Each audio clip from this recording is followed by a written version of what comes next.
Tu dois savoir que pour former le royaume de rédemption, ceux qui se distinguèrent le plus dans la souffrance furent ma maman et moi.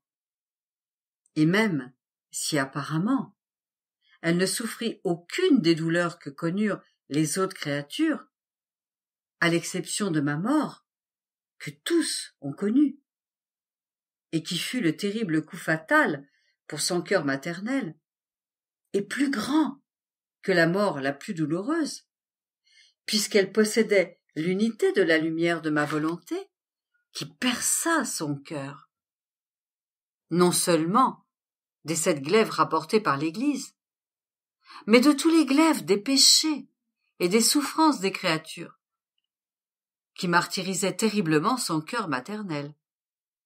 Mais cela n'est rien encore. Cette lumière lui apportait toutes mes souffrances, mes humiliations, mes tourments, mes épines, mes clous, et les souffrances les plus intimes de mon cœur.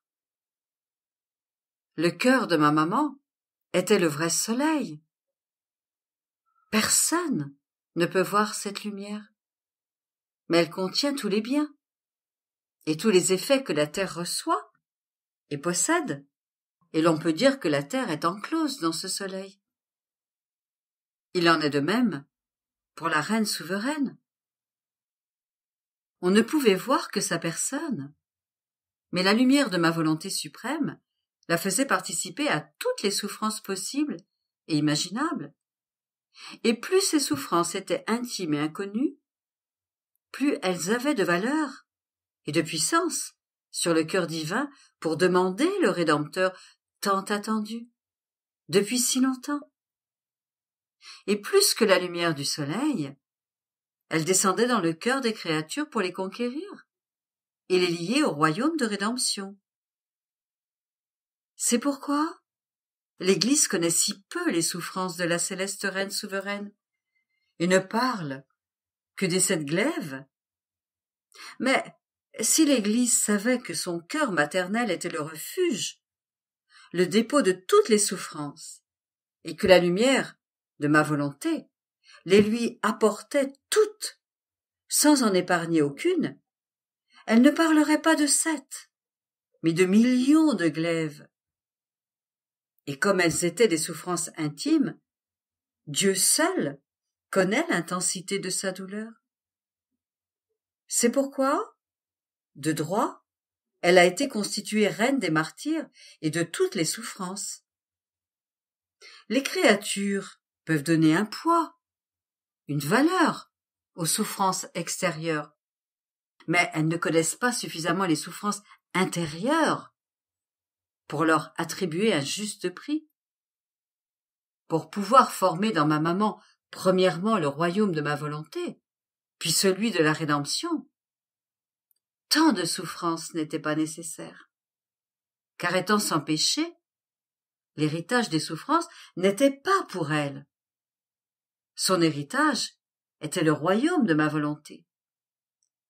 Mais, afin de donner le royaume de rédemption aux créatures, elle a dû se soumettre à toutes ces souffrances.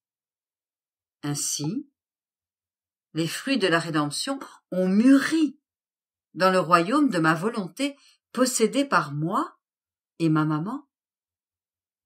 Il n'est rien de beau, de bon et d'utile qui ne vienne de ma volonté.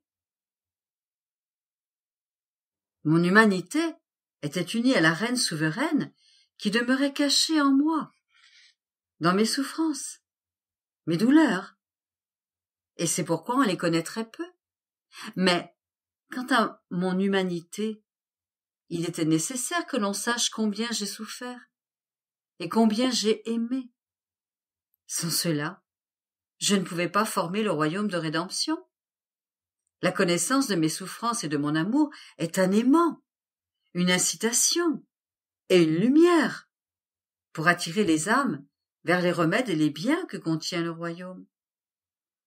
La connaissance de ce que m'ont coûté leurs péchés et leur salut est une chaîne qui les relie à moi et prévient leurs péchés? Si les créatures n'avaient rien connu de mes souffrances et de ma mort, ignorant combien leur salut m'a coûté, aucune n'aurait pensé à m'aimer et à sauver son âme. Tu vois alors combien il est nécessaire de faire connaître tout ce qu'a fait et souffert celle qui a formé en elle un bien universel pour le donner aux autres? Ma fille, tout comme il était nécessaire de nous faire connaître, et combien il nous en a coûté de former le royaume de rédemption, il est maintenant nécessaire de faire connaître celle